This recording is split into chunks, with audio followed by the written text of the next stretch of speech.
अस्सलाम वालेकुम नाज़रीन, मैं हूं आपकी होस्ट मेमुना अलमास और आप देख रहे हैं प्रोग्राम हेल्थ विद TNN। नाज़रीन, जैसे कि हम हर बीमारी पर बात करने के लिए बहुत सारे डॉक्टर्स को अपने स्टूडियो में दावत देते हैं। आज इसी तरह हम बात करेंगे हेपेटाइटिस बी के बारे में। हेपेटाइटिस बी के बारे में बात करने के लिए हमारे साथ मौजूद हैं डॉक्टर सज्जाद हुसैन साबिर, जो कि assistant professor head of department gastrology, enterology and hepatology भी हैं।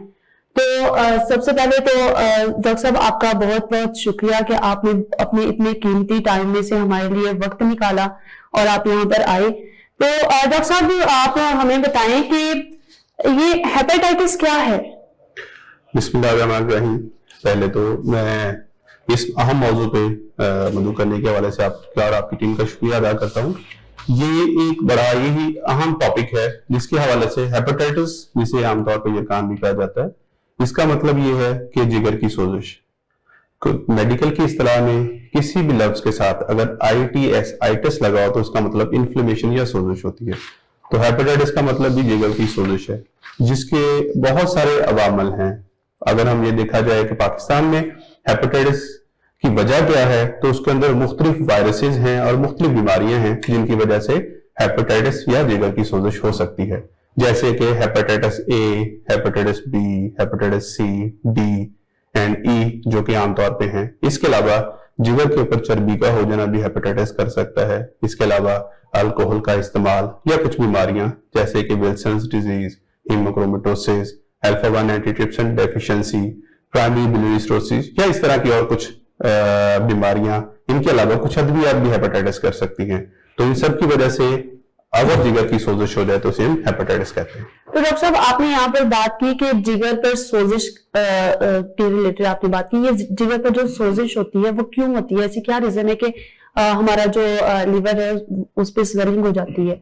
जी, उसके हवाले से ऐसे है कि जब भी, जैसे मैंने आपको बताया कि इसकी बहुत सारी वजूहात हैं, तो उसके मैकेनिज्म्स भी डिफरेंट हैं। अगर हम बात करें, जैसे सबसे कॉमन हमारे पाकिस्तान के अंदर वायरसेस हैं, तो वो कॉज करते हैं हेपेटाइटिस। तो वो बेसिकली जब वो खून में शामिल होते हैं और जब जिगर तक पहुंचते हैं, तो जिगर के जो खुलियों में जब वो दाखिल हो जाते हैं, तो वहां पे मुख्तलिफ किस्म की तोड़ फोड़ का शिकार खुलिये होना शुरू हो जाते हैं। और उसके साथ ही जो हमारा कुव्वते मुदाफियत का सिस्टम है वो भी उसके खिलाफ एक्टिव हो जाता है। तो जब इन सारी इंटरेक्शंस की वजह से वहां पे स्वेलिंग होनी शुरू हो जाती है, जिसे हम हेपेटाइटिस कहते हैं। अच्छा, हेपेटाइटिस की अक़साम क्या है? हमने सुना है कि आम जुबान में इसको यरकान कहते हैं, काला यरकान, पीला यरकान। ये असल में क्या चीज होती है और इनमें क्या फर्क क्या होता है? जी, उसमें इस तरह है कि हेपेटाइटिस की जैसे बताया कि 5 बहुत कॉमन अक़साम है, जिसके अंदर hepatitis A, B, C, D और ई है। जी। और जो इसमें जो हेपेटाइटिस ए और ई है, ये ज्यादातर अमूमन पीला यरकान करवाते हैं, जबकि जो हेपेटाइटिस बी है और सी है, ये काला यरकान की तरफ भी मुंतकिल हो जाते हैं। अब हम काले और पीले यरकान में इस तरह फर्क करते हैं कि जाहिरी तौर पे रंगत में तब्दीली आना शुरू हो जाती है। अमूमन जब पीला यरकान होता है, जिसे हम एक्यूट हेपेटाइटिस कहते हैं, उसके अंदर जब हेपेटाइटिस ए या ई, लेकिन बाद दफा बी भी पीला यरकान कर देता है, जिसकी वजह से आंखों का पीला हो जाना, जिल्द रंगत का पीला हो जाना और पेशाब में पिलाहट आना, ये पीले यरकान की अलामत आनी शुरू हो जाती है। दूसरी तरफ अगर हम बात करते हैं कि काला यरकान कौन सा है, तो काला यरकान को बेसिकली हम क्रॉनिक हेपेटाइटिस कहते हैं, जो कि आगे जाके सिरोसिस की वजह बनता है। सिरोसिस में जिगर की रंगत तब्दील हो जाती है और जाहिरी तौर पर मरीज की रंगत भी तब्दील होना शुरू हो जाती है, स्याही माइल होना शुरू हो जाती है। तो ऐसी सूरत हाल में हम उसे काला यरकान कहते हैं। ये अमूमन हेपेटाइटिस बी और सी करते हैं। सही। तो डॉक्टर साहब, इसकी क्या शरह फीसद है दुनिया में और पाकिस्तान में? कितने फीसद लोग इस बीमारी से मुतासर होते हैं और कितने फीसद लोग जो है वो इसकी लास्ट स्टेज तक पहुंच जाते हैं? जी, उसमें अब तक अगर एक मुहतात अंदाजे के मुताबिक पूरी दुनिया में 2 करोड़ 60 लाख से 3 करोड़ तक लोग हेपेटाइटिस के एक्टिव मरीज हैं। बाकी लोगों में कैरियर केसेस भी हो सकते हैं, लेकिन ये एक्टिव केसेस हैं जो कि डायग्नोज हो चुके हैं।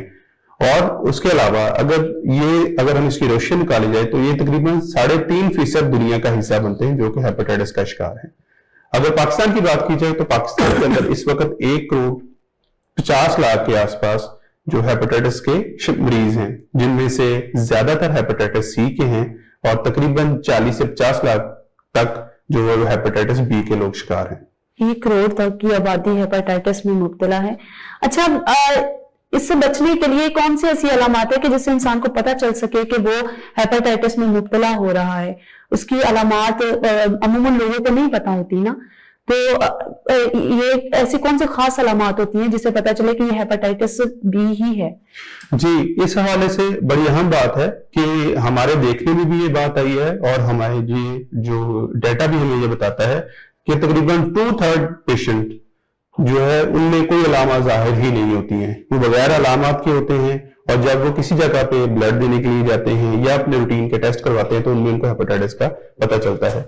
लेकिन अमूमी तौर पे जो अलामत मरीजों में जाहिर होती हैं, उनके अंदर थकावट का हो जाना, जिस्म में दर्द की कैफियत रहना, हल्का बुखार की कैफियत रहना, उसके अलावा दिल मतली होना, उल्टी की कैफियत होना, रंगत का पीला होना, पेशाब का पीला होना और बाद दफा जोड़ों के दर्द की कैफियत हो, जिस्म में खारिश की कैफियत हो। ऐसी सूरत हाल में भी बाद दफा उसकी वजह हेपेटाइटिस होती है। तो कोई भी मरीज रूटीन में तो हमें सालाना तौर पे अपने टेस्ट हेपेटाइटिस के लाजमी करवाते रहना चाहिए, और लेकिन अगर उनमें से कोई अलामत जाहिर हो रही हो तो उसको फौरन ही अपने स्क्रीनिंग टेस्ट लाजमी करवाने चाहिए। सही। तो डॉक्टर साहब, ये कैसी बीमारी, मतलब छूत की बीमारी है, ये फैलता कैसे है? जिस तरह मतलब छूत की बीमारी होती है, एक बंदे को हो जाए तो वो दूसरे बंदे में मुंतकिल हो जाती है, इसकी क्या ऐसे रीजन है, ये किस तरह से फैलती है? जी, इसके अगर हम देखें तो 3 मेजर मैकेनिज्म है जिसके थ्रू ये फैलता है। सबसे पहले देखा जाए तो ये जल्द के रास्ते भी फैलता है। जल्द के रास्ते इस तरह है कि अगर जल्द के ऊपर जख्म आ जाए और किसी भी इंफेक्टेड मरीज का ब्लड उस स्किन पे लग जाए तो उससे जल्द के थ्रू भी ट्रांसमिट हो सकता है। जैसे कि ब्लड से ये अगले बंदे में मुंतकिल हो सकता है। जैसे कि इस्तेमाल शुदा सिरिंजेस का इस्तेमाल, ब्लेड्स का इस्तेमाल, नेल कटर का इस्तेमाल, या सैलून में या पार्लर्स में जो चीजें इस्तेमाल की जाती हैं उनके इस्तेमाल अगर वो इन्फेक्टेड हों तो वो इसकी वजह बन सकते हैं। दूसरा, अगर खून चेक किए बगैर लगाया जाए तो उससे भी इसके मुंतकिल होने का खदशा होता है। और इसके अलावा मां से बच्चे में भी मुंतकिल हो सकता है और मियां बीवी के दरमियान भी ये हेपेटाइटिस मुंतकिल हो सकता है। सही। तो इसके जो आपने अभी कहा कि इसके टेस्ट करवाने चाहिए ताकि आपको पता चले कि आप में जो कोई बीमारी मुंतकिल हो रही है वो कौन सी बीमारी है, लाइक वो हेपेटाइटिस है, वो कौन सी है। इसके जो टेस्ट होती है वो कौन कौन से टेस्ट होते हैं, हमें कौन से टेस्ट करवाने चाहिए जिससे हमें एग्जैक्ट पता चल सके ये हेपेटाइटिस ही है? जी, उसमें सबसे पहले हम स्क्रीनिंग टेस्ट करते हैं। स्क्रीनिंग टेस्ट से मुराद ये है कि हेपेटाइटिस बी का टेस्ट स्क्रीनिंग टेस्ट करवाया जाए और इसी तरह हेपेटाइटिस सी का स्क्रीनिंग टेस्ट करवाया जाए। वो करवाने के अलावा लीवर फंक्शन टेस्ट करवाने चाहिए। उनमें से भी जो अहम हमें चीज गाइड कर रही होती है, जैसे हमारे पास कुछ मरीज आते हैं जो कि सिर्फ लीवर फंक्शन टेस्ट करवा के हमारे पास आ जाते हैं, तो उनके अंदर हम देखते हैं कि ALT की अगर वैल्यू मर्दों में 35 से ज्यादा हो और खवातीन में 25 से ज्यादा हो तो हम कॉन्शियस हो जाते हैं कि इनके हेपेटाइटिस के टेस्ट करवाने चाहिए, स्क्रीनिंग टेस्ट करवाने चाहिए। और अगर किसी में हेपेटाइटिस पॉजिटिव आ जाता है, बी या सी पॉजिटिव आ जाता है, तो उसके हवाले से फिर खून का मुआयना, CBC करवाना, गुर्दों के टेस्ट करवाना, उसके अलावा पेट का अल्ट्रासाउंड करवाना, PCR का टेस्ट करवाना और बाद दफा कुछ एंटीजन का टेस्ट करवाना बी की सूरत में करवाना जरूरी होता है। तो उसके उनको देखते हुए फिर हम इलाज का तयन करते हैं। अच्छा, मेरे मन में एक क्वेश्चन आ रहा है कि अगर हम लोग टेस्ट करवा रहे हैं, स्क्रीनिंग टेस्ट हम लोगों ने करवा लिया, अगर हेपेटाइटिस स्क्रीनिंग टेस्ट हमारा पॉजिटिव है और हमारा PCR जो है वो नेगेटिव है, तो हमें इस सिचुएशन में क्या करना चाहिए? जी, ये बड़ा अहम सवाल है क्योंकि हमारे पास जब मरीज आते हैं वो स्क्रीनिंग टेस्ट जब उनका पॉजिटिव आ जाता है तो वो ये महसूस करते हैं कि उनको हेपेटाइटिस हो चुका है। ज्यादातर केसेस में ऐसा होता है, लेकिन कुछ केसेस में ये होता है कि जो PCR नेगेटिव होता है, जो कि बाद दफा हमें बता रहा होता है कि वायरल लोड बहुत कम है जो कि PCR के ऊपर डिटेक्ट नहीं हो सका, या ये हो सकता है कि जिंदगी में कभी उनको हेपेटाइटिस हुआ था और वो खुद ब खुद ही ठीक हो गया। ऐसी सूरत हाल में हमें जो 6 महीने के बाद हम PCR दोबारा एडवाइस करते हैं कि वो हमें 6 महीने के बाद PCR और लीवर फंक्शन टेस्ट करवा के दिखाएं। और अगर उसके ऊपर भी PCR नेगेटिव हो जाता है, जिसका मतलब ये है कि 2 PCR 6 माह के गैप से अगर नेगेटिव आ जाते हैं तो हम कहते हैं कि आपके अंदर एक्टिव हेपेटाइटिस नहीं है, आप या तो कैरियर कंडीशन में हैं या फिर कभी जिंदगी में आपको हुआ था और वो खुद ब खुद ही आपकी बॉडी ने उसको खत्म कर दिया, और अगर उसके बावजूद फिर हम उसको 2 साल तक 3 महीने से 6 महीने के बाद उनकी एलएफटीज और अल्ट्रासाउंड करवा के देखते रहते हैं। तो डॉक्टर साहब, पाकिस्तान और अमेरिका में मतलब इसकी एग्जाम, डिफरेंट एग्जाम जो है वो होती हैं, तो हमारे यहाँ ज्यादातर हेपेटाइटिस बी और सी आपने कहा कि होता है। इसकी क्या रीजन है कि हेपेटाइटिस बी और सी जो है वो, मतलब यूरोपियन और एशियन में तो ये पार्टीशन हो गई ना, तो इसकी क्या रीजन है? जी, मुख्तलिफ जैसे जियोग्राफिकल डिस्ट्रीब्यूशन होती है हर चीज की, इसी तरह बीमारियां भी कुछ क्लाइमेट के अंदर एग्जिस्ट करती हैं, ठीक है, और उसमें डिफरेंट म्यूटेशंस की वजह से वो मुख्तलिफ क्लाइमेट में एग्जिस्ट कर सकती हैं। तो अगर हम जियोग्राफिकल डिस्ट्रीब्यूशन देखी जाए तो उसमें बी की, जो पाकिस्तान के अंदर वो बी और सी ज्यादा कॉमन है, तो उसके लिहाज से फिर हम उसको ट्रीट करते हैं। ऑल्दो इनका इलाज तकरीबन मिलता जुलता ही है, लेकिन हम सिर्फ स्पेसिफिक इसलिए करते हैं कि बाद अक़साम में म्यूटेशन या उसमें तब्दीली का आंसर ज्यादा होता है और बाद में कम होता है। अच्छा, आपने जिक्र किया था कि टेस्ट के हवाले से जब हमने बात की तो आपने जिक्र किया था कि कुछ इंसान ऐसे होते हैं उनका हेपेटाइटिस हो जाता है लेकिन उनको पता नहीं होता, वो खुद ही खत्म हो जाता है। तो वो कैसे खत्म हो जाता है विदाउट मेडिसिन? कैसे ट्रीटमेंट के कैसे हो सकता है वो? जी, इसके अंदर कुदरत अपना इख्तियार रखती है कि अल्लाह ताला ने हमारे सिस्टम के अंदर ऐसे डिफेंस सिस्टम रख दिए हैं कि अगर किसी भी को भी यंग एज में हेपेटाइटिस हो जाए या फिर वायरस की मकदार कम हो या कुछ डिफरेंट एग्जाम्स हैं उनमें से अगर हो जाए तो वो कुव्वते निजाम, जो हमारा कुव्वते मुदाफियत है, वो उसको खत्म कर देता है। ये बी के हवाले से स्पेशली बहुत अहम है कि तकरीबन 70 से 80% लोगों में हेपेटाइटिस 3 से 6 महीने के अंदर खुद ब खुद खत्म भी हो जाता है कि वो काले यरकान की तरफ या क्रॉनिक हेपेटाइटिस की तरफ नहीं जाता।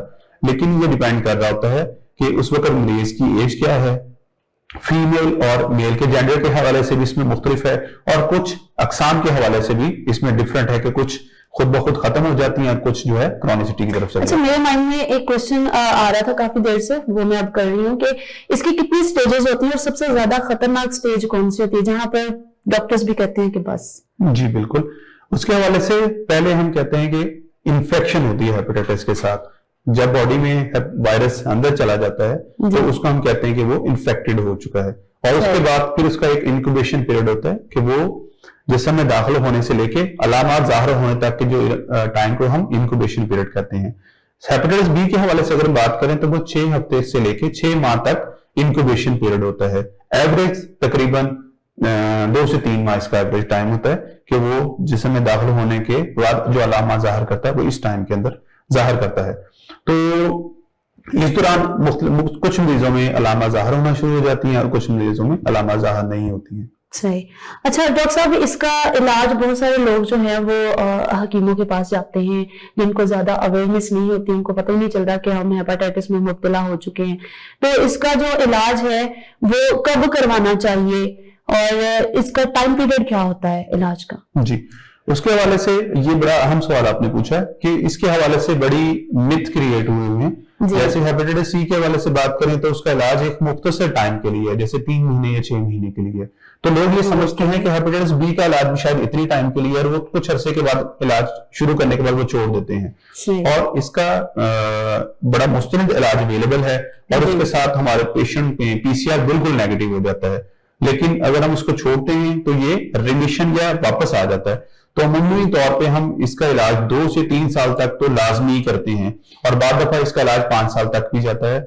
अभी तक पूरी दुनिया में कोई ऐसी दवाई नहीं आ चुकी जो इसको हमेशा हमेशा के लिए खत्म कर दे। यानी कि ये कंप्लीटली बॉडी से जाता नहीं है? जी, इसका ये बिल्कुल खत्म हो जाता है, लेकिन बॉडी के कुछ हिस्सों में ये स्टे कर जाता है। जैसे इसलिए जैसे इसको दोबारा टाइम मिलता है वो दोबारा से ब्लड में शामिल होकर वो अपने असरात शो करना शुरू कर देता है। इसलिए इसका इलाज थोड़ा लंबा है और इसको मुस्लिम डॉक्टर के अंदर ही इसका इलाज करवाना चाहिए। अच्छा, हमने बात की थी हेपेटाइटिस के फैलने के बारे में, तो आपने बताया था कि ये जिस बंदे को हेपेटाइटिस होता है उसके ब्लड के जरिए दूसरे में दाखिल हो जाता है। जब इसके जर्म्स किसी सेकंड पर्सन की बॉडी में एंटर हो जाते हैं तो इसकी अलामात क्या होती हैं? कैसे पता चलता है कि हेपेटाइटिस के जर्म्स जो हैं वो बॉडी में एंटर हो चुके हैं और वो अपना काम स्टार्ट कर चुके हैं? इसकी क्या अलामात होती हैं? जी, इसके अंदर तकरीबन 2/3 पेशेंट्स को नहीं पता चलता है कि अगर 100 पेशेंट्स को हेपेटाइटिस हुआ है तो उनमें से 66% लोगों को ये पता ही नहीं चलेगा कि उनके अंदर हेपेटाइटिस है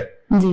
बाकी 33% लोगों में इसकी जो अलामत आती हैं, जैसे कि थकावट का होना और जल्दी जिस्म में दर्दों की कैफियत होना, हल्का बुखार रहना, रंगत का पीला होना, पेशाब में पिराहट आनी शुरू हो जाना, जिस्म पे खारिश की कैफियत होना, बाद दफा जोड़ों का दर्द होना, तो ये अलामत जाहिर हो सकती हैं, लेकिन इन 33% लोगों में जाहिर होती है, ज्यादातर लोगों में कोई अलामत नहीं होती है। तो डॉक्टर साहब इसमें वक्त कितना लगता है इन अलामत को जाहिर होने में? सब कुछ लोग होते हैं कि उनमें फौरन हो जाती हैं और कुछ के वो कह लें कि कुव्वत मुताफत इतनी अच्छी होती है और उनको अलामत जाहिर ही नहीं होती। इसमें टाइम पीरियड क्या होता है इस अलामत का जाहिर होने में? हेपेटाइटिस बी एक्यूट हेपेटाइटिस अगर हो तो वो जो पीलापन करता है तो वो अमूमन तकरीबन 1% लोगों में 6 माह के अंदर अंदर बहुत सख्त किस्म की अलामत जाहिर होनी शुरू हो जाती हैं, जिनके साथ बिलिरुबिन का बहुत ज्यादा बढ़ जाना, खून का बहुत ज्यादा पतला होना और जिगर का फेल हो जाना, जिसे हम लिवर फेलियर भी कहते हैं।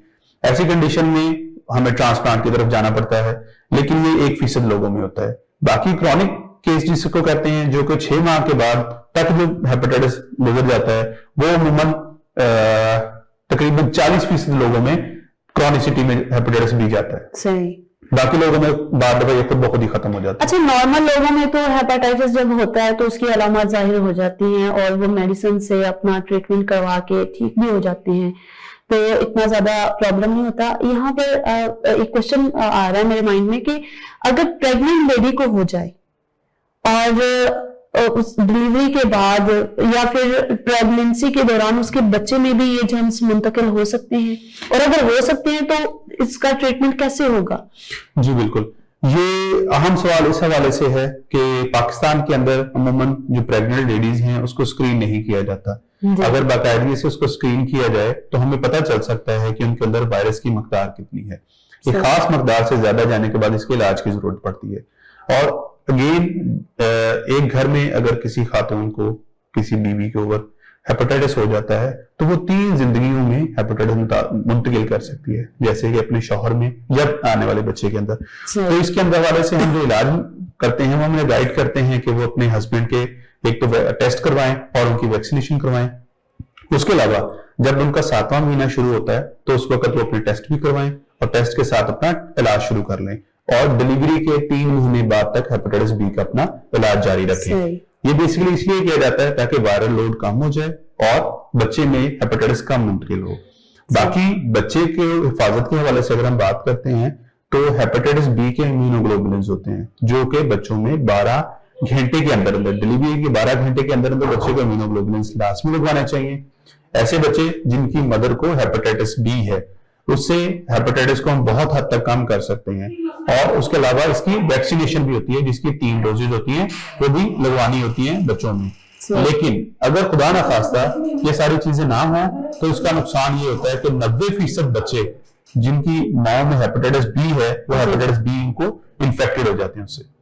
तो डॉक्टर साहब चलिए कुछ लोग होते हैं नहीं करवाते अपनी प्रेग्नेंट लेडीज का इस तरह ट्रीटमेंट नहीं करवाते, हॉस्पिटल से नहीं लेके जाते, तो डिलीवरी के बाद क्या वही लेडी जो है वो अपने बच्चे को फीड करवा सकती है हेपेटाइटिस में ही? जी बिल्कुल, अल्लाह ताला का बड़ा ये अच्छा निजाम है कि वो हेपेटाइटिस मदर फीडिंग के थ्रू बच्चे में मुंतकिल नहीं होता। इसके बहुत कम चांसेस हैं कि मदर फीड से बच्चे में ये मुंतकिल हो जाए। लेकिन अगर किसी मदर को हम हेपेटाइटिस की ट्रीटमेंट शुरू करवा देते हैं तो फिर हम उनको मदर फीड से मना कर देते हैं, क्योंकि कुछ अद्वियात का असरात बच्चों में जाने का खदशा होता है। लेकिन हेपेटाइटिस के साथ मदर फीड से ट्रांसमिट नहीं होता हेपेटाइटिस। सही। तो मुझे ये बताएं कि ये एक नैरेटिव बना हुआ है कि हेपेटाइटिस बी और सी, मतलब इसकी एग्जाम्स लोगों को पता तो है लेकिन किसी में ये अवेयरनेस नहीं है कि इनमें ज्यादा खतरनाक कौन सा है। तो आप हमें ये बताएं कि हेपेटाइटिस बी ज्यादा खतरनाक है या सी खतरनाक है? जी, इस वजह से अगर हम बात की जाए, वैसे तो कोई भी बीमारी ऐसी नहीं है, अगर हम बी और सी की बात करते हैं तो इनके खतरनाक हद तक तो नताए जाते हैं जिसके अंदर खुदा न खास्ता जिगर के कैंसर तक बात चली जाती है। लेकिन अगर हम इन्फेक्टिविटी की बात करें तो अमूमन तौर पे हेपेटाइटिस जो बी है वो हेपेटाइटिस सी से 10 गुना ज्यादा खतरनाक है और इंफेक्शन के हवाले से।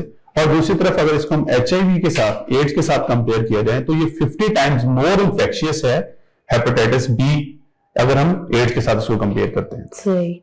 तो इसकी कोई वैक्सीनेशन है, और अगर है तो वो कितने अरसे तक मौसर है, या कितने अरसे तक हम उस वैक्सीन को लगवा सकते हैं, इसकी वैक्सीनेशन कब तक करवा सकते हैं? जी बिल्कुल, हेपेटाइटिस बी की वैक्सीनेशन अवेलेबल है, ये बड़ी अच्छी बात है। 1980 से हेपेटाइटिस बी की वैक्सीनेशन अब मार्केट में अवेलेबल होना शुरू हो गई है। पहले रिकम्बिवैक्स के नाम से आ रही थी, उसके बाद एंजरेक्स बी के नाम से, और अब एप्लीसेव के नाम से 2017 में एफडीए ने एक नई वैक्सीनेशन अप्रूव कर दी है।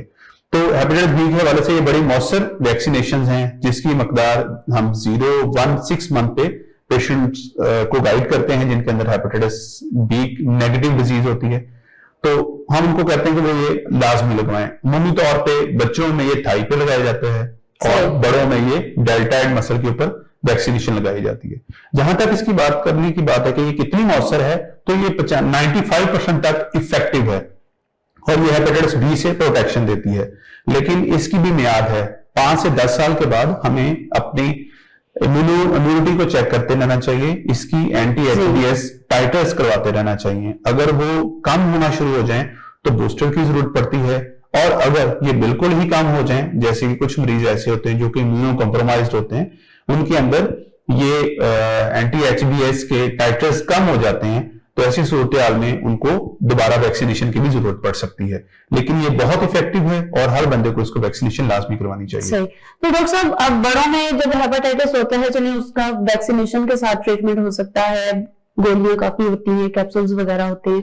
तो जब किसी नौमौलूद बच्चे को हो जाए, या फिर 5 साल या 10 साल बच्चे को हो जाए, तो उसका ट्रीटमेंट हम कैसे करेंगे? जी बिल्कुल, ये बड़ा ट्रिकी ट्रीटमेंट होता है, क्योंकि बच्चों के हवाले से जैसे मोस्ट ऑफ द टाइम ये जो हेपेटाइटिस मां से बच्चे में मुंतकिल होता है, तो सबसे पहले तो हम यही वालिदैन से गुजारिश करते हैं कि वो अपने टेस्ट करवाएं। अगर उनका पॉजिटिव आ जाता है तो मदर का भी इलाज करवाएं और बच्चे को भी इम्यूनोग्लोबुलिन 12 घंटे के अंदर अंदर लगवाएं और वैक्सीनेशन करवाएं। खुदा ना खास्ता अगर फिर भी ट्रांसमिट हो जाता है बच्चे के अंदर, तो 3 साल तक पेगुलेटेड इंटरफेरॉन को हम लगा सकते हैं, और 3 साल से लेके 11 साल तक एक कुछ अद्वियात हैं जो कि हम दे सकते हैं, और 11 साल के बाद तक बच्चों को हम ऐसे ही ट्रीट कर सकते हैं जैसे कि हम बड़ों को ट्रीट करते हैं। इसका इलाज बिल्कुल अवेलेबल है और मुमकिन भी है, लेकिन वो बड़ा एहतियात के साथ करने वाला होता है, और वो मुस्तनिद डॉक्टर जो है, क्वालिफाइड डॉक्टर इसको कर सकते हैं। लेकिन डॉक्टर साहब, नॉर्मल बच्चा तो टैबलेट्स वगैरह नहीं खा सकता, तो उसको हम कैसे ट्रीट जी, उनके लिए इंजेक्शन अवेलेबल होते हैं। पेगुलेटेड इंटरफेरॉन इंजेक्शन की एक किस्म है जो कि पहले हेपेटाइटिस सी में लगाए जाते थे, लेकिन वो ऐसी केस में वो लगाए जा सकते हैं जबकि हमें लग रहा हो कि वो जिगर को मुतासर कर रहे हैं। सही। तो अगर एक इंसान है, उसके साथ सिचुएशन ये बन जाती है कि उसको हेपेटाइटिस बी और सी दोनों हो गए हैं, तो हम सबसे पहले किस चीज का इलाज करेंगे, हेपेटाइटिस बी का या सी का, और कैसे करेंगे? ये आपने बड़े अच्छे सवाल होता है ना, ये सिचुएशन सारी क्रिटिकल हो जाती है। जी बिल्कुल, आपने बड़े अहम क्वेश्चन पूछे हैं और ये रूटीन के क्वेश्चन हैं। हेपेटाइटिस बी और सी के पेशेंट्स हमारे पास अमूमन आ जाते हैं, तो वो हमसे कहते हैं कि डॉक्टर साहब एक वक्त में हम एक इलाज करवा लेते हैं क्योंकि गोलियां बड़ी सख्त हैं, और दूसरा हम बाद में कर लेंगे क्योंकि ये गर्म होती है, तो हमारे लिए मुमकिन नहीं है। लेकिन साइंस के हवाले से ऐसी कोई बात नहीं है। हम ये बात करते हैं कि अगर हेपेटाइटिस बी है और उसके साथ सी भी है, तो अमूमन तौर पे हेपेटाइटिस सी को हम ट्रीट करते हैं और बी को साथ प्रोफिलैक्टिकली लाजमी ट्रीट करते हैं। लेकिन अगर बी की वैल्यू भी ज्यादा है तो एक ही वक्त में दोनों यरकान का इलाज करना मुमकिन है और ये किया जाता है। सही। अच्छा, हमारे यहाँ हार्ट ट्रांसप्लांट के लिए बाहर लोग जाते हैं, लिवर ट्रांसप्लांट के लिए, मतलब जिगर की तब्दीली के लिए जाते हैं, तो क्या पाकिस्तान में ये फैसिलिटी मौजूद है कि हम अपने पेशेंट्स का जो है जिगर ट्रांसप्लांट कर सकते हैं, चेंज कर सकते हैं? क्योंकि लोगों के पास तो इतनी अवेयरनेस है नहीं, तो इसके बारे में थोड़ा ब्रीफ करें। जी बिल्कुल, जब लिवर सिरोटिक हो चुका तो होता है, ठीक है, या उसके ऊपर खुदा ना खास्ता कैंसर बनने की सिचुएशन हो जाती है, तो फिर हम इसको जिगर की तब्दीली के हवाले से बात करते हैं जो कि लिवर ट्रांसप्लांट के हवाले से किया जाता है। पाकिस्तान के अंदर मुख्तलिफ सेंटर्स हैं जो कि लिवर ट्रांसप्लांट करते हैं, जैसे PKLI, जैसे अशिफा है, जैसे कि सिंध में गैम्बट है, और शेख ज़ायद हॉस्पिटल है। यहाँ पे लिवर ट्रांसप्लांट हो रहा है और बड़े कामयाब तरीके से लिवर ट्रांसप्लांट हो रहा है, तो पाकिस्तान के अंदर ये सहूलत मौजूद है, बिल्कुल मौजूद है। सही। अच्छा, जिगर का कैंसर हो जाता है, तो जिगर का कैंसर हेपेटाइटिस से ही होता है या फिर किसी और वजूहात की वजह से होता है, ये जरा क्लियर कीजिएगा। जी बिल्कुल, जैसे कि वो बीमारियां जो कि हेपेटाइटिस कर सकती हैं, वो बीमारी जब हेपेटाइटिस करती है तो वो एक सेट पैटर्न पे डिजीज शुरू हो जाती है, जो कि आखिर में जिगर के कैंसर तक बात जा सकती है। लेकिन पाकिस्तान के अंदर सबसे कॉमन जो वजूहात है वो वायरसेस हैं, जैसे हेपेटाइटिस बी है या हेपेटाइटिस सी है। और इसी तरह जो अब हमें ज्यादा परेशान करने वाली बीमारी आ रही है, जिसको हम नेफल्ट कहते हैं, ये फैटी लिवर है, वो भी हेपेटाइटिस काज करता है। और दुनिया में फैटी लिवर की वजह से ट्रांसप्लांट की रेशियो दिन ब दिन बढ़ती जा रही है, तो वो भी सिरोसिस कर सकता है। जब जिगर सिरोसिस हो जाता है तो उसके अंदर 3 से 5% सालाना तौर पे कैंसर के बनने के चांसेस बढ़ जाते हैं। तो हम इस जिगर के कैंसर से कैसे महफूज रख सकते हैं? आपने देखने वालों को इसके बारे में जी बिल्कुल, सबसे पहले तो यही है कि हम हेपेटाइटिस के हवाले से हेपेटाइटिस के स्क्रीनिंग टेस्ट रूटीन में होने चाहिए, ताकि अगर खुदा ना खास्ता किसी को हेपेटाइटिस है तो उसका टाइमली उसका इलाज हो सके। और वो लोग जिनको हेपेटाइटिस नहीं है वो अपनी हेपेटाइटिस की वैक्सीनेशन करवा के इससे हमेशा हमेशा के लिए अपने आप को और अपने प्यारों को बचा सकते हैं। जी डॉक्टर साहब, आपने हमें ब्रीफ किया, बहुत ज्यादा मालूमात हमें मिली हेपेटाइटिस के बारे में। हमारे नाज़रीन को कोई पैगाम देना चाहेंगे? जी बिल्कुल, नाज़रीन के हवाले से, गैस्ट्रोएंटरोलॉजिस्ट एक्सपर्ट होने के हवाले से मैं अपनी आवाम को ये पैगाम देना चाहता हूँ कि सालाना तौर पर अपने हेपेटाइटिस बी के और सी के टेस्ट लाजमी करवाएं। और वो लोग जो अपने टेस्ट रूटीन में करवाते हैं, अगर उनकी हेपेटाइटिस बी की वैक्सीनेशन नहीं हुई तो वो अपनी वैक्सीनेशन लाजमी करवाएं। और वो लोग जिन्होंने वैक्सीनेशन करवा ली है वो 5 साल से 10 साल के बाद अपनी वैक्सीनेशन की टाइटर्स लाजमी करवा के देखते रहें कि अगर उनको बूस्टर की या रीवैक्सीनेशन की अगर जरूरत है तो, क्योंकि इलाज से बेहतर है कि परहेज किया जाए। और वो वैक्सीनेशन से जब हम 95% तक बच सकते हैं तो क्यों ना हम अपने आप को हेपेटाइटिस से बचाएं। शुक्रिया, थैंक यू सो मच। जी तो नाज़रीन, डॉक्टर साहब ने हमें बहुत सारी हेपेटाइटिस बी और सी के बारे में मालूमात फाहम की हैं। तो काइंडली अगर आपके किसी रिश्तेदार में या आपके किसी दोस्त अजीज अकारब में इसके सिम्टम्स हैं तो आप बाकायदगी से अपने टेस्ट करवाएं, इसका ट्रीटमेंट लें ताकि आपकी जिंदगी महफूज हो सके। तो इसी के साथ ही अपनी होस्ट मेमुना अलमास को दीजिए इजाजत। फिर से हाजिर होंगे एक नए टॉपिक और एक नए डॉक्टर के साथ। तब तक के लिए अल्लाह हाफिज।